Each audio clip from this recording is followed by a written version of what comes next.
Hey friends, did you know that Medium Curious is brought to you by VerySoul? VerySoul is a platform where everyone can receive a free mediumship reading. And it provides us... What? Yeah, free. Really. And it provides a safe place for mediums in training to go practice, but also practice. Yes, mediums need practice. Yes, we do. But did you know that VerySoul upholds vigorous standards for their working mediums? By requiring compelling evidence in every session, they ensure consistent, reliable, and meaningful experiences for every client. So go to verysoul.com, mediums you can trust. Hey everybody, I'm Jane. And I'm Sarah. And you're listening to the Medium Curious podcast, the show that's bringing mediumship back. From where? I don't know. Into the normal sphere. Oh, okay. That makes me feel better. And today we have on Jo Taylor. She's an author. She has just written an amazing new novel, Margaret of Thibodaux, and there might be a little bit of mediumship in there. Or maybe a lot. Yeah, it's a beautiful book and a really fun conversation. So shall we get to it? Yeah, let's go meet her. All right. Hi, Jo. So welcome. We're so excited to have you chatting with us today. Thank you for having me. You came to us by way of Cheryl Page, who we just had on as a guest. We love and adore her. She's amazing. We love and adore her too, yes. Oh my goodness. And she said that you have the best experiences and you're the most wonderful writer. And now I've read a lot of your stuff and I can definitely testify to that. Oh, thank you. Can you tell us a little bit about who you are and what you do and maybe why you'd be on a podcast called Medium Curious? Sure. To answer the last question first, I'm here because I have my debut novel is out. It's called Margaret of Thibodaux. And the story involves Margaret having skills at 14 and not knowing anything about what that means. And it's set in 1974. Audience is mostly for people like me who remember 1974. But it was not on the radar like it is now. It's much more socially acceptable to talk about. And so it's her struggle of having this, what is this going on in the bigger story. Then I have had psychic experiences my whole life. I'm not like someone who had a tragic loss and then found mediumship. My mother died when I was 2, but I barely missed her because she would come and sit on my bed and rub my feet and sing me songs. I thought that was what was normal. Wow. And so I would tell my dad and he would be like, what? And it didn't happen to my sister. And kind of as I got older, I was like, oh, that's not what most people experience or maybe talk about. And so I had psychic experiences my whole life and I would tell my dad stuff and he would say, I don't believe you. And so I got kind of pegged as a liar because a lot of stuff that I would say, oh, and then that would come true. And people were like, oh, you're just making things up. And then it happens. And so somehow I was blamed for that. So it was a weird childhood. It was kind of on that. I know you like to promote the good side of it and the happy side, and that's actually most of it. But there is that other side. And I found that was kind of formatted by the people I was around. I had stepmothers who were not nice. And so being in that kind of environment made the information that came in much more on the serious side, much more on the ugly side. And so I kind of shut it down for a long time, shut it down. But then when I got older, married, I was happy, became a nurse. Then I started getting much more experience that was on the good end. For nursing, it was the warning end. I kind of knew what was going to happen. So it was helpful. I looked like a good nurse. I mean, I hope I really was a good nurse, but it made me look good that I could anticipate. And so then I didn't really discover I was an actual medium until 2016. And in 2016, I was writing a novel based on a true story about these 2 man and woman who wrote letters for 50 some years. She lived in San Francisco. He lived in Belgium. And he started talking to me, and because I'm novelizing part of it, I'm making up stuff that's not in the letters. And he's like, that's not what happened. Oh, I'm like, okay, Maurice, I'm not sure this is really you giving me information. So you're going to have to prove it to me. So the next day, he goes, okay, I'll send you a picture. And I'm like, how is he going to send me a picture? He died in 1989, I think. Well, I was on Facebook and I followed a site called Everyday Africa because I'd been there in 2000, loved it. And the next day, a picture of a Congo warrior, he spent time in the Congo, he was Belgian, and picture of a Congo warrior came up with his last name on the bottom as credit. And there's only 4 families in all of Belgium with his last name. Oh. Like, oh my Lord, he sent me a picture. And so I just kind of stopped writing. I went down this whole rabbit hole of, I don't just get information. I can actually talk to them. Yeah. So I learned how to be a medium and I went into the Akashic Records and I did all of that exploring.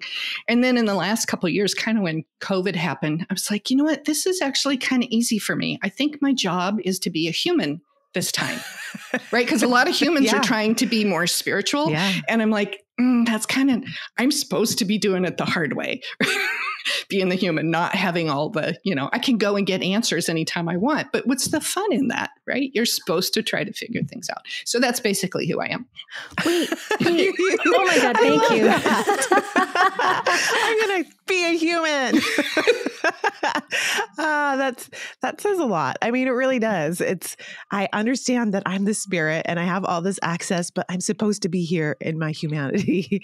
Right. Yeah, I can understand that. So wait, are you saying that you've kind of turned it back off again? Or what do you mean by No, that? I haven't turned it off. I'm not using it professionally. Like I worked as a medium for 6 years. I'm not really doing that anymore. And it's more because I want to do the physical work of talking about this. Like Cheryl is all about the education and she's writing from the mystic point of view.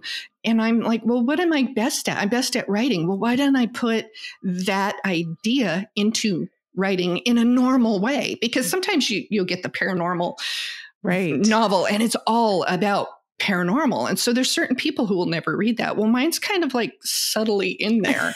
And if you don't care about it, it's just a story part. But if you do understand it, it's actually pretty instructive. What I was talking about in Margaret was a lot about what would have happened if someone could have mentored me and said, this is what is going on. And so that's that kind of re-examining of your own coming of age.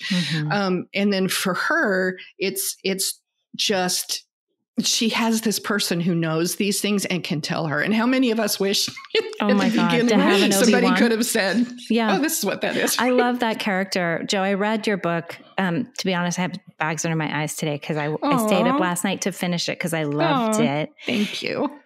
Thank you. Because this is the kind of book that I wanted to read as a little girl. And so it was kind of like being back in the 70s for me too, like just loving the book, loving the characters, loving the relationships. And it's a spectacular little book. And I love how this craft is kind of snuck in and celebrated and pulled apart. And I want that character. And right now I can't think of her name because of the sleep thing. Jezebel. Thank you. Yes.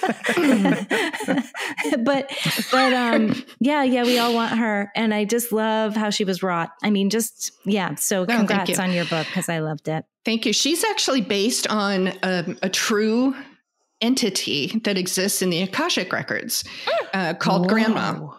And so that whole thing about going to grandma and why don't I do this? I did that. I had that experience.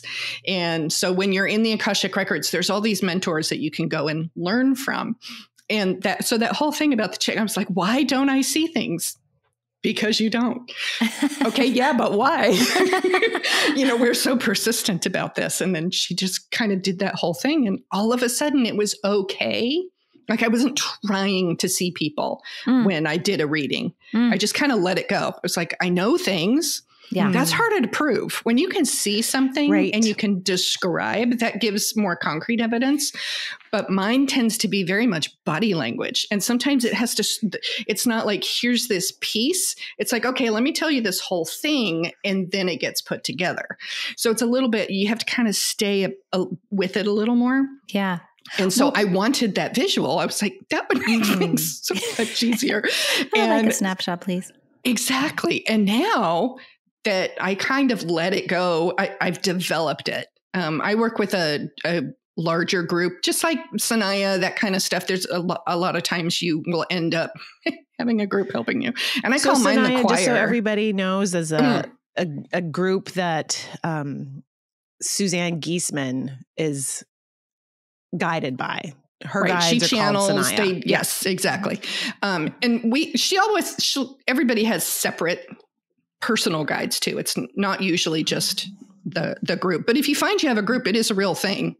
And so I called mine the choir because they would appear as just, and so I used to sing too. So it was very sound oriented. They didn't show me pictures. They told me things or just did the download. Yeah. And so they appeared as little blue lights. Like that phosphorescence, that bioluminescence. It's just that blue kind of sparkly. That's kind of what it looks like when I close my eyes and I can see them. And then lately they've been showing me like avatars almost of who they were individually. Like they'll come forward and I get this little picture of who they were. And it's like, you can see curly red hair. I mean, the detail is like looking at a movie. So they used to be... So they used to be people. Yes. Or I've also seen kind of symbols too. So there are some that have never incarnated, but there are some that have. And they're not famous. I think the thing with always being, I was never anybody famous ever in all of my lives that I've ever looked at. But it's just, there's something about that. I know there's the choir, but there's also something about, there's that individual, and they've come forward recently for some reason. I'm not quite sure why, so I'm looking forward to what that's going to develop into. Will you tell us a little bit about being in the Akashic Records? When did you discover the records and that you had access to them? Sure, I'm not 100% when I discovered it. Probably about a year after I started doing mediumship, because the information I got was so different than the world of the evidential mediums. I got it differently. It came across differently. And someone said something about, I think you're getting information out of the records. And so I studied with a couple different people. And one person taught the records in a mediumistic format, is you went there and you asked them to give you information. And then I found a lady, Terry Uktana, who teaches going into the records, and that it's an actual place. And it's really fun because I'll take a group of people in there and they see almost the same things. Wow. So we've all been there. It feels very familiar. You know how when you have a dream that you kind of were either in school or you're just picking up from something and coming back? That's usually you've been in the records for some reason. We go there in dream time very frequently. So it feels familiar, but it's basically heaven. Yeah. And so there's the records, which has all the documents, soul books, career books, everything that has beingness has a record in the records. It's not just human souls. Ooh, I love that. Everything that has beingness. Everything that has beingness, whether man made it or not. Like buildings, they have a beingness and they're very opinionated. But you can go, like if there's a building problem, you can go and talk to the building. It's not always entities in the building. Sometimes it's the building. So that's what the Akashic Records does. It gives you access. It's all the information that has ever existed or ever will exist. And so you can have access, if you know where to look, to things beyond just talking to a departed spirit. So wait. So it kind of opens up your knowledge base. Would your characters be in the records? Like an invented? That is 100% great question. And yes, because when authors start to experience their characters talking back to them, that means they've created enough of an entity that they exist. Like those characters that stay with you from classic literature. Yeah. They exist. That's what I thought. I thought in the house, like the house is a real character in your book. Oh, 100%. I've been to your house. I've been to that house, so I know it exists. Yes. And what about I know. I just I just like had some big realizations and the zen go on. Yeah, sorry. I had Scarlett O'Hara come through when I was meditating the other day, and I'm like, wait a minute, you're a character.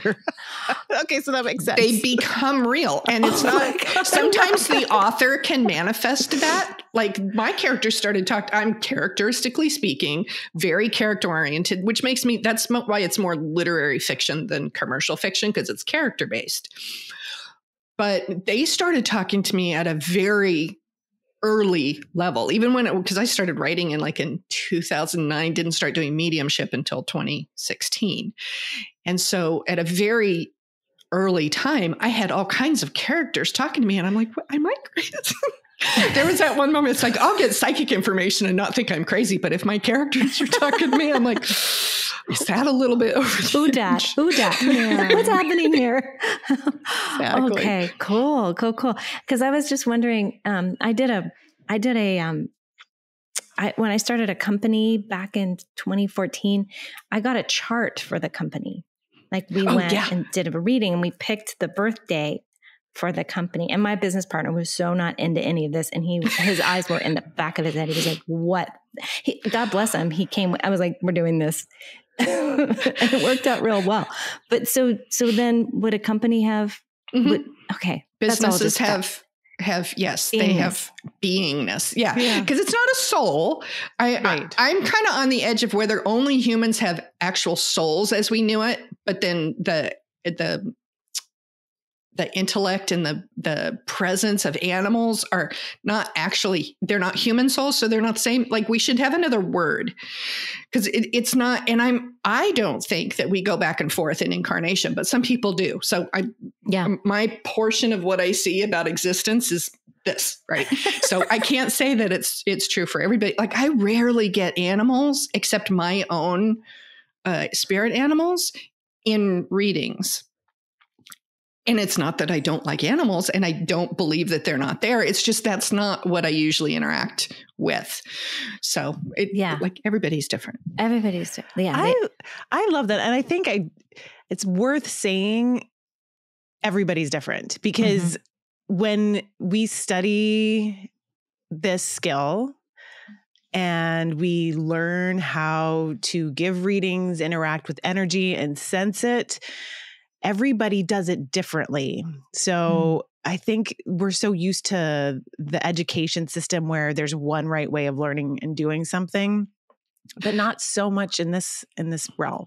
I totally agree with you. And I think that it's a function of scalability. It's like if a teacher is going to teach, the only way for them to teach a large group of people is to say how they do it. Yeah, sure. But the best way is actually, how I'm going to show you how you do it. Yeah. And so when I do some teaching on the one-off, it's much more about, I kind of do it more like a mentorship where we go through longer, shorter periods of time, but over a longer time to figure out, okay, do you see, do you hear, and I think that that's a better way to teach people who want to do this for work or to be of service, however they want to scale it. It's just inefficient. It doesn't work for a large number of people. Yeah, that makes a lot of sense. It really does. Joe, I wanted to ask about one of the stories I read on your Substack that I thought was fascinating. Can you talk to us a little bit more? You drove by it in the beginning about being an ER nurse and like getting information and like getting hits. And then I read one of your Substacks where you talked about having to actually like push on a doctor to perform tests that were going to be expensive to the client. Would you mind just telling that story? Because I thought it was amazing. Sure. That happened, I think, in about 2010. So I've been out of medicine for 13 years. So take it with a grain of salt. It's not what would happen today necessarily. Oh, yeah. But this gentleman came in and I was being the night supervisor. So this was in the evening. The supervisor is just over the whole hospital. I don't have patient care. I just help all the nurses, basically.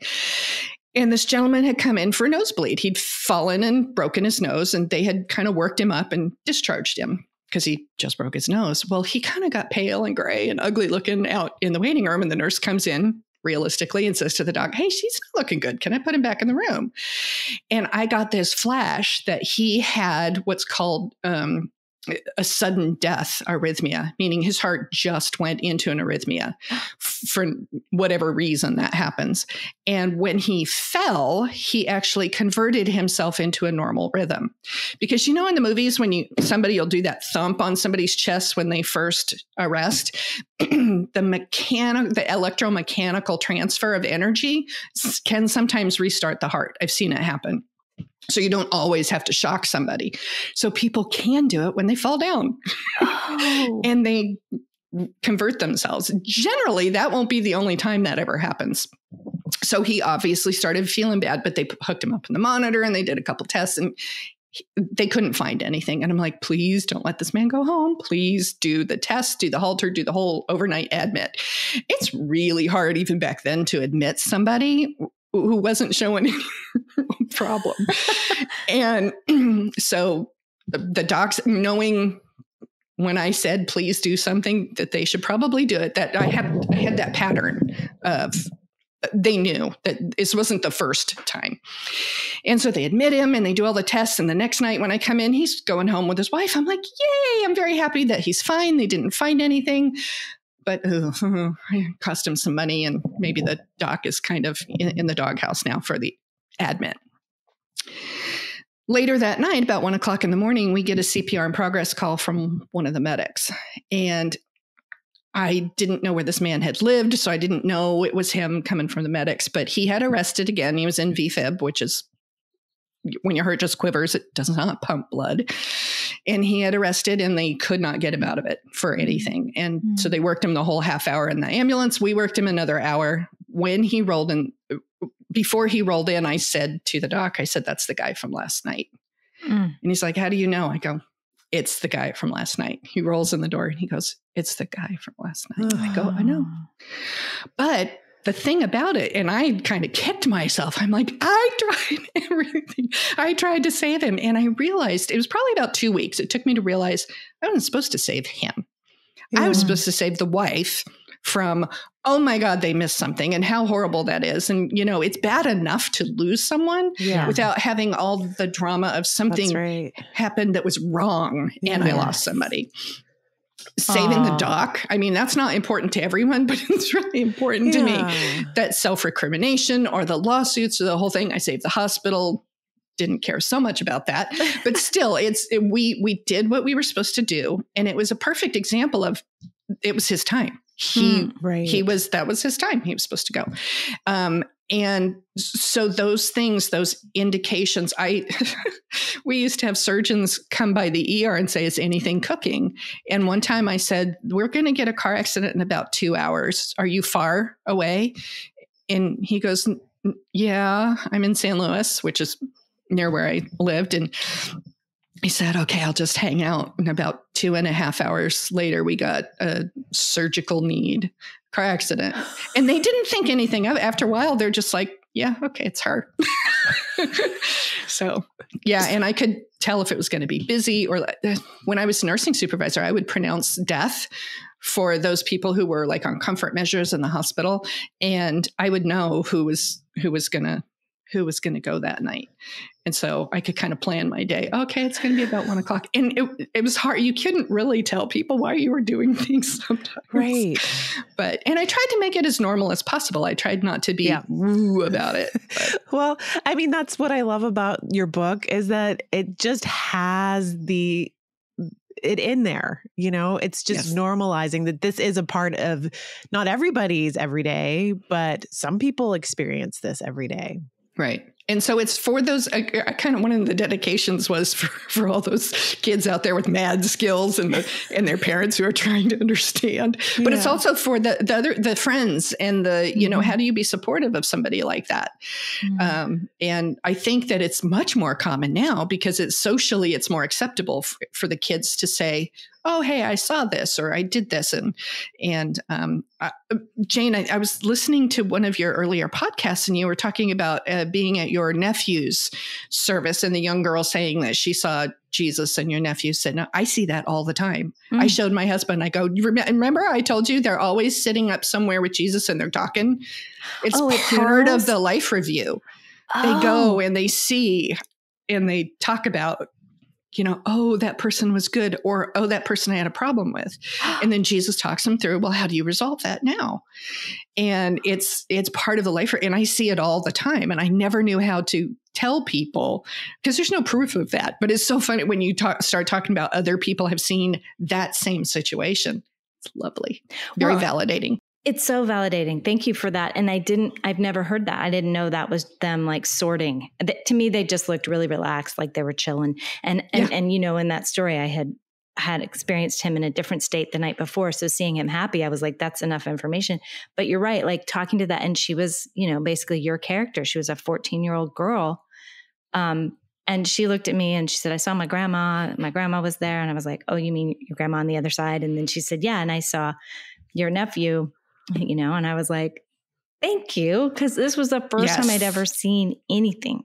So to have it validated in the same minute was kind of extraordinary. That is extraordinary. It's so nice. Yeah. And I think this generation is much more upfront. Like you said, you didn't know her, right? That wasn't a family member. So for them to just be upfront about saying that would not have happened when I was young. Right. So I would maybe tell my dad a couple of times. And when he started to shut me down but I tell the story on my dad too. He's so funny. He's one of my helpers now. And he used to not believe in any of this. And then when he was sick in 2013, he passed away. And when he was sick and in his kind of haze, there started to be a young boy that would show up. And he said to me one day, he goes, who's that young boy standing at the foot of my bed? And he was too sick for me to go, I told you so. Right. But, and so it was funny that he was starting to see those things. And then after he passed, he shows up to me in a Hawaiian shirt and shorts, neither of which he wore in his entire life. And he's all waving and happy. And I'm like, hey, Dad. And I said, what's up with the outfit? And he goes, well, I want you to know it's really me and it's not a memory. And I'm like, Dad, I do this for a living, remember? You have to prove it to me. He's like, okay. And so now he loves to help. Like if I need to do an example of something, like you can do examples in imagination really easy, but doing an example where you get intuitive information is really kind of hard. So he'll come in and he'll help me. I'll say, show them this. And then he's able to do it. Wait. Can you say more about that? What does that mean? Sure. So for example, if I'm trying to help somebody see things, I'll say, okay, I want you to connect to my dad. Here's his name or whatever else information they need to connect. And they connect. And then I'm like, okay, Dad, show me what you're wearing. And he'll be wearing like a plaid and jeans and boots. Right. And I'll say, okay, now I want you to describe what he's wearing. And sometimes they can just get shirt and jeans and boots. Sometimes they can start to get plaid. So I already am seeing what they're seeing because I know him, he'll show me. Because otherwise it's hard for it. Like if they're a grandmother, it's like I may be getting their grandmother and I might not, right? I don't want to make that educational piece confusing. Right. Yeah. I'm going to have a little more control because I get so much spirit that I have to put them into an audience. Because it used to be I was like standing in front of this overwhelming amount of, like most people get them one at a time, and I get the whole crew. Don't. I get the whole group all at the same time. You get the whole chorus. I do. I get the chorus. Yes. Well, that was actually another question I had for you, Joe. You mentioned that about the whole, it's almost like the congregation at the church or something. Sure. And then you have the spirit like walk on stage. Yes. So a lot of what I said I get my information by situation and body language and all that. And so I found that if I could see them in their soul state, like they'll be green or yellow, kind of the color and where they are, that tells me a little something like, oh, you've got 5 close family members. There's 5 lights right here. And some of them don't want to interact. They just want to here, present at school. They just want to be there, but they don't necessarily want to come up on stage on Price is Right. So, so I'll ask one of them, okay, who wants to participate and who are you? And like one of the ladies, she became this fashion model and she walks up on stage and she's walking across and I just described her and she goes, oh, that's my aunt. She was a runway model in Paris in 1920 something. And so just me describing what she's doing, what she's wearing, they knew who it was instead of trying to I can get them really well if they say, I want to talk to my mom. I'll get mom. Yeah. But sometimes when I describe, hey, there's 5 people and they're like, she's like, I don't know who that might be. Let's find out. That's Price is so Right. It's that kind. Yeah. But some people, even your kind of personality doesn't really change a whole lot when you go to just that level. Now, granted, you can see ultimately souls as they recede, as they go into just soul, they lose their human personality and body. And so you kind of have to look over to the top to see them back there. And like, I'll tell somebody, oh, your mom is here. And she says she's sorry. And she's very loving. And they're like, that's not my mom. She was not like that. And I'm like, okay, who am I seeing? I'm like, oh, that's her evolved soul. Yeah, that's who she is. Then who she was in life didn't really live up to that. But now she is that soul to you. So allow her to be that. I've heard this conversation brought up several times by different mediums. And that's how I feel them too. I do feel them higher up. Mm-hmm. I do feel them with their bigger perspective. And they will show me what they were like versus what they are like now. Like, oh, they're sheepish. They have a lot to atone for. Sorry. Versus, and they get the bigger perspective now because I do believe that everybody, once they cross over, has that more soul level perspective. Oh, 100%. Yes. And if you think about all the lives we've been, which they're all actually happening at the same time, but that's so hard to get your mind around. It's like, don't stick on that. No. Like, I just call them past lives because they're not current. That's one of the things in the records. You can look up past lives instead of just having to do a meditation to kind of revert to that. I don't know if you guys are interested in past lives or whatever. Yeah. To me, past lives are most educational in that usually something you're doing now that annoys you that you can't quit doing. It's something to do that you're experiencing throughout time and you keep revisiting it. And it's not because you did it wrong and you have to do it right. We look at problems from a spherical point of view, not just 360 from spherical. Like, for example, loss. Everyone experiences loss. There's brave people who experience kind of the worst losses. You know how you get, there's not a scale. But losing a job is different than losing a child. That's just, it's different. Yeah. But we all experience loss. And so even when you're looking at something as simple as, I can't stop leaving the dishes in the sink, right? And it annoys me and I can't stop doing it. You can still look at those little things as to how did I successfully resolve this in the past? So that's a good way to look at it. Yeah. Yeah, because I don't want to know the mistakes. For example, the better example is probably relationship things. Why do I keep picking terrible men? So you look at some past lives, you ask the soul book to show you some past lives where you successfully had this propensity and then overcame it. And so it'll show you snippets of their life, either from their point of view or watching it. And all it shows you is like the scene before setting up, I have terrible taste in men, and then how you successfully resolve that. And it shows you how that life did it. And so then it gives you some input for, okay, if I want to do that, I did it the same way all the time. Let me look at doing that again. That was successful for me. And sometimes it's totally different. There's 3 different ways to be successful about it. So the key is to look at when it was successful. Correct.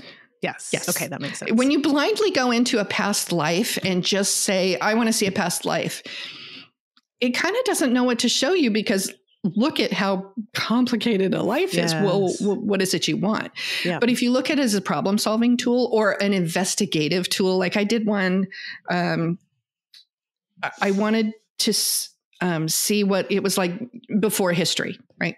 What were our lives like before history? And had this very interesting life and was a man like Neanderthal type, like caveman type times.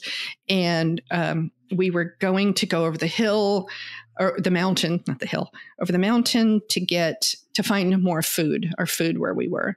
And my wife and child had just passed away from starvation. So we needed food. And I always thought, okay, in prehistoric times, all men had to hunt, right? Hunter, gatherer, whatever. I hated killing things. And so they let me be the tracker. And I'm like, well, that makes a lot of sense. But you would never read that in a history book, that the culture would allow certain people to function on what they did or did not feel comfortable with. And so that's what's kind of enlightening about doing those things, is it shows, oh, okay, maybe that's why I do that. Good things or bad. It doesn't always have to be problems. Yeah, it's enlightening. Yeah.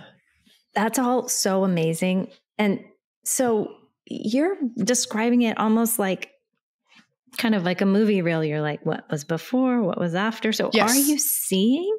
I was able to start doing that when I could start seeing things. I think I had my own block on seeing things because when I was younger and around these not nice women, I had really horrible images and stuff. It was much more the chaos and the disasters and the all that kind of stuff that you don't want to see. I didn't want to see. And that was kind of how I blocked it out. And so then all of a sudden I couldn't see anything.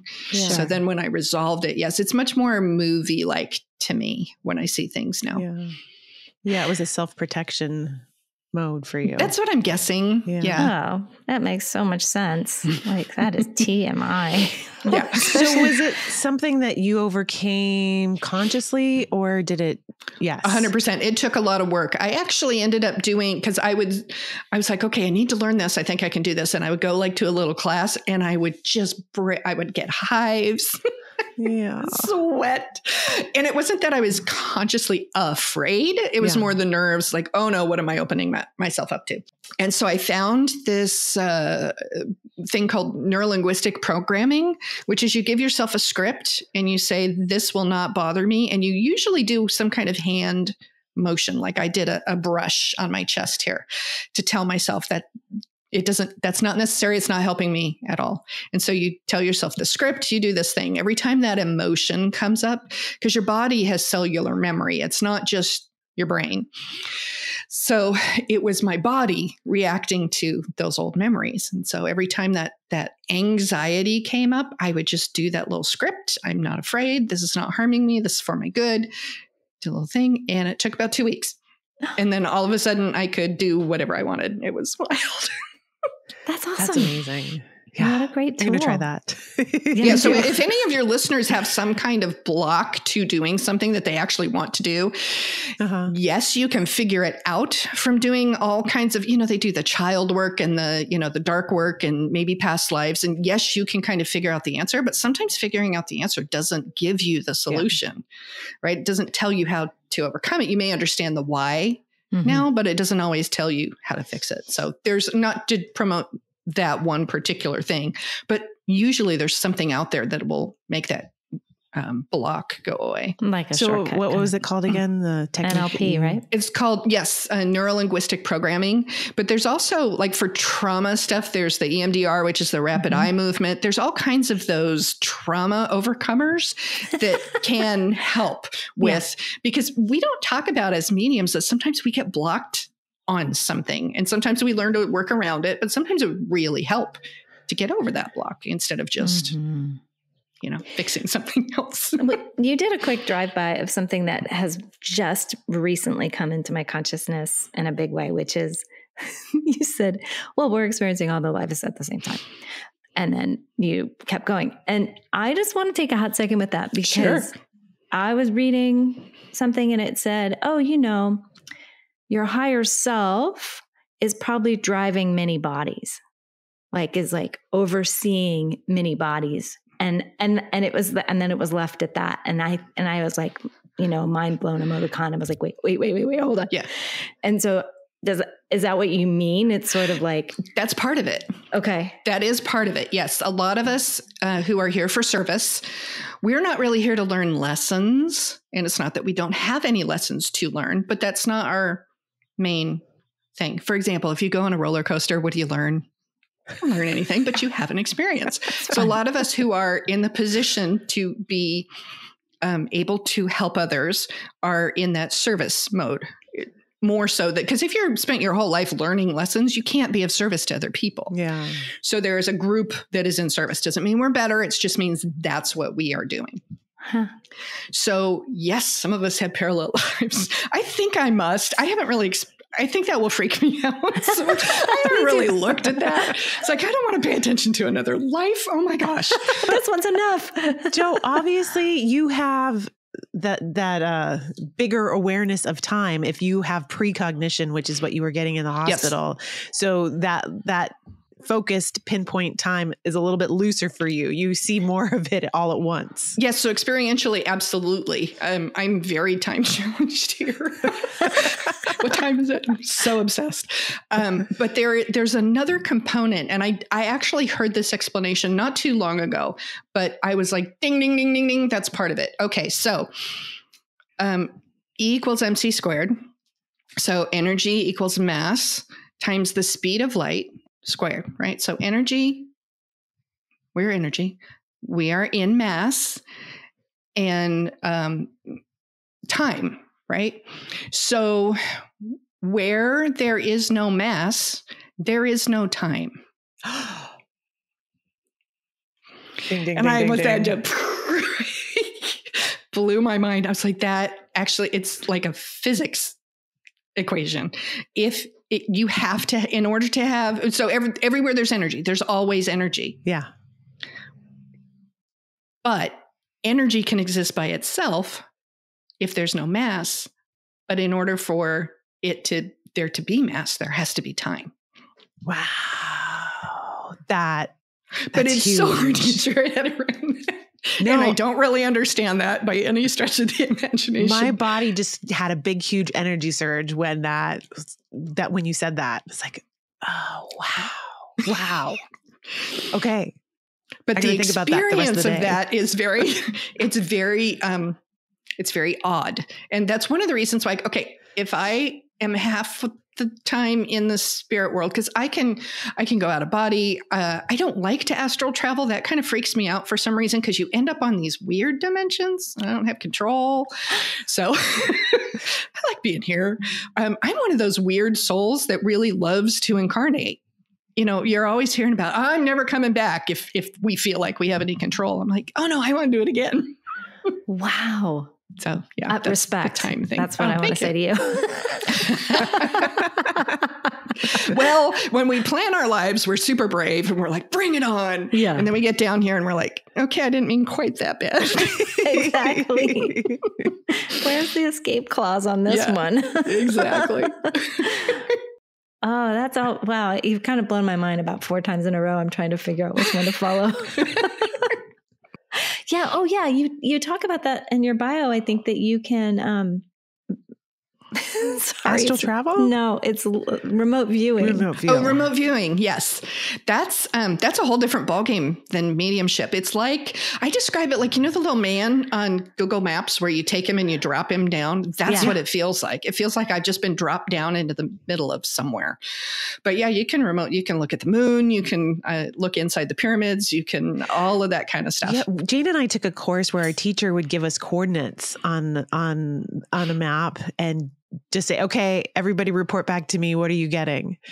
And it was kind of the same thing. Like I didn't know where any of these coordinates were, but it's like, oh, well, there's mountains here and there's a river, and lo and behold, people won't see it exactly the same way, but frequently they'll see the same thing. So I tried doing forensics, because the worst lost. So when we talk about everyone experiences loss, there's loss with responsibility. There's loss without resolution. And so missing persons is loss without resolution. And either the person here is exploring that, or they're allowing the person who is missing to explore that, or both. But to me, that would just, I would not like that. I do not like no resolution. And so I thought, well, if I can remote view, and I used to see the kids, what happened to the kids on the milk carton when I was young, did not like that. Wow. And I thought, well, maybe I can be helpful in that regard. And I could see them, I could find them. But when I looked up to figure out where I was, it always would blur. I'm like, I'm not supposed to do this. Oh. So some people can do that, find the person, look up and get enough Information. landmarks, information to be able to find that. That's what they're usually talking about when a psychic finds is sometimes it's just psychic information, but a lot of times it's a combination of that and remote viewing. Remote viewing it's very strange. It's not a I don't know what it is. It's just different. Totally different from mediumship, totally different from being in the Akashic Records. Although I think my ability to go in there this dimension, it's not, yes, it's in this 3D dimension. Yes. That's why I can see it being a little bit more terrifying. But usually if I would go do a house reading, I would remote view the way up to the house and I would write it all down in a book. And when I got there, I would show them, okay, this is what I saw before I even got here. And they'd be like, okay. And this is what the house wants me to know. Like one of the houses was like, I hate this stone fireplace. Can you please get them to get rid of this stone fireplace? It is not my style. Yeah. Oh my God, that house is so opinionated. I love that. You know, it's funny. I was just talking to horses for a client and we were laughing so hard about how opinionated they were. They were like, they're really clear. Like, they're like, yeah, no, with the whatever it was, like that food sucks or whatever. And we just sort of expect people, you know, we expect like other creatures to not have these strong opinions. Oh no, they do. But I love that house was like, this fireplace sucks. Oh wow, that's my new favorite idea is I want to go talk to houses. I like it because they have no social filter. Like even the animals, the animals want us to love them. So, and they want to be reciprocal with that love. So they're not going to go, my mom's a jerk, you know, Right. They're going to say, I really wish she would stop doing this. Right. They don't make those judgments. Buildings, they don't care. They're like, get that tenant out of here. I don't like that tenant. Can you please fix my left side? It doesn't look good, right? There's all kinds of dirt on my left side. Can you please, like, it's not that they're conscious like we imagine it, but they have beingness and therefore they have opinions. It's really kind of wild. There's books in the Akashic Records on if you want to talk to Mount Everest and you go pull their book. There's also books on what we do as careers. Yeah. Like nurses would have a book. Doctors have it. Every career has a book. And then we also do things as a career when we're not embodied. Yeah. Yeah. I feel like we talked about this with Cheryl about the Michael Newton books. Yes. And how, we continue our studies like you were talking about. Absolutely. Like these really elaborate. And so I will hear that from spirit sometime. They'll be like, no, I'm still doing this or now I'm pursuing that. And they're like, they're what? I'm like, oh yeah, they're busy. They got stuff. And I like to tell people that sometimes when someone doesn't appear that they expected to, or it's a brief and they didn't really say much, I don't say they're busy. I say, but they're working, doing this, that, or the other thing. They're showing me because I'll ask them, hey, if you can't stay, what are you doing? Because we find it to be insulting that they don't want to spend all their time with us. But some of them are busy. They're doing things. So I love that. I love that you guys get that too. Yeah. Can I back it up a little bit to when you were talking about seeing Jesus in life reviews? Yes. Because I haven't heard that about life reviews. And you were saying that looking at people in the lifetime and what needs to be resolved in different relationships. Can you talk a little bit more about that? Sure. So when we plan our lives, we do it in, you've been in an IMAX theater? Yeah. Like where it has this giant screen. Well, it's kind of like in a room where there's a giant IMAX screen. But then there's, if you watch war movies, and they'll have that planning table where they move stuff around. So there's big planning table, and then you and your guides and whoever all stand up on this railing, and you kind of pick certain things. Okay, I'm going to be born in Wichita. And then it'll kind of show you kind of what that would work out. And so you get kind of a preview if you're born in Wichita versus Detroit. And so when you're planning, you can kind of move things around and play with them and plan with probabilities, because other people make other choices. And so when you do your life review, it's very similar. Then they actually kind of play your life, and they'll show it to you in 3D if you need it, because not everyone is visual. They can't always get life review. It happens as individually as each individual. So it's not just one thing. Just like going through the tunnel and seeing the light, that's still individualistic, even though it has a theme. It's like that. And so there's some components where sometimes they'll bring us here. Like, where was your favorite place on earth? And you'll come down here for, okay, yes, it kind of ingrains the memories. And then sometimes looking at, and it just doesn't happen always at a funeral or a service. You've lost people. Everyone has lost someone. And it feels like there's that period of time where they're still around and then they leave. Mm-hmm. And so it's after that life review. And so there's, however long that is, they have the ability to be close and contact and talk about in that experience. It isn't just showing us something. It's this whole debrief. At least the way I've experienced it. May not happen for everyone that way.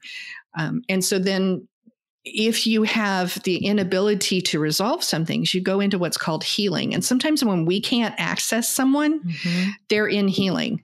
And it's not like they're completely unable to come out, but they really need to heal. And then they go on, and that's when they're their higher selves. So some of the souls who haven't yet continued or finished their life review and their healing, they may appear, but they're not as, they like show up, but they're not as present. It's because they're still working on other things. Does the healing look like a spa to you? It does. Sometimes it looks like school. It's like, okay, you're supposed to be a nice human being. How do you treat people kindly? Sometimes it looks a little didactic like that, like someone is teaching them. But most of the time, yes, it's lounging and enjoying heaven. It really is. And they're not sequestered in it. It just means that they're not supposed to be coming back and forth to communicate as often, because that is really, it takes so much energy. Yes, exactly. Yeah, I see them in spa wear, man. I see them just chilling in spa wear. And I'm like, and I can tap in. I can get like a small message, but I'm just like, I get the little bit like do not disturb feeling of like, and most of the times I've seen that it's when someone had like cancer or some kind of traumatic exit. Exactly. They have to do some rehab and sort that, and kind of like, it's almost like they have to regrow cells or something. And I know they don't have a body, so I don't know why I would say it that way, but it's like energetically. It is some kind of refresh because your soul is perfect. So when I see people walking around and I tap in, I see this yellow orange ball above their head, and everyone looks the same because your soul is perfect. We say we're saving our soul, or we're working on, enlightening ourselves or whatever. Your soul's already perfect. It's your human that is experiencing imperfection. So we don't really have to, we just have to kind of repair, fill in the cracks. It's not like the soul actually gets chewed up. Right. But yeah, be nice. Yeah. You just need a minute. Exactly. And to them, it's like a minute because there's no time. So it's not like they're in purgatory forever. It's like our idea of being, in that hinterland, extending through our time, how horrible that would be to have nothing to do and no love, and you're only working on problems. And that's not always what it is. But, our idea of what being stuck in that place would be. And it's like, in their time, it's like 2 hours. Am I done yet? Okay, good. Hey, wait. So speaking of time, you guys. Okay, so I just looked up and it was 40 minutes. And now I looked up and it's 52, which means we're out of time. So time is weird with you, Joe. I'm serious. Yes, it is. I know that. And I'm so sorry that it's over. Oh my goodness. Oh my goodness. Such a wealth of knowledge you are. Such a wealth of knowledge. I want to ask one last question. Is there anything that you feel like you would like to share that maybe you haven't touched on? Well, I think, and this has gotten a little interaction, and I think one of you said something too, the whole, when I asked St. Michael, what does the universe, what does God, what does whoever it is that is our creator, what do they want us to know? What would make our lives easier? And it's really no, it's not just intellectually no, it's know and feel. And that's that we're loved beyond measure, not only by the creator, but by everyone. It's like, it doesn't show here sometimes. This is the challenge. But it's when you can really feel that and understand that, that's the whole point. That's where you're trying to get, is that you're, oh, I really am loved beyond measure. And if you don't ever realize that, it's not a failure. You'll realize it when you get there. But some people have the joy of realizing it when we're here. There's nothing like it. So you are loved beyond measure. That's what Mike says. I call him AA Mike. I know. Love that dude. He's my guy. Love him. Right? We must, all the Mike folks. I love that dude. All right. Well, Joe, thank you again. Congratulations on your book. Thank you so much. I can't wait to see it just blow up and succeed wildly in this world. That would be lovely. Yes, we're here for that. And gosh, I mean, my mind is a little blown from all that you shared today. So thanks for blowing our minds. Yes. You're welcome. Anytime. Well, take good care. We can't wait to see you again. Thank you. Bye. Bye. Very Soul is our sponsor for Medium Curious. Jane and I are both Very Soul mediums. Oh, yes, we are. Verysoul.com, y'all. Inspired by spirit, guided by love, and brought to life by mediums. Medium Curious is made possible by Jane Morgan Editing. Sarah Rathke made the amazing music. You can help Medium Curious by downloading the episodes and following our socials. And the dogs under the desk in Hawaii are Kalea and Domino. And Trixie in California.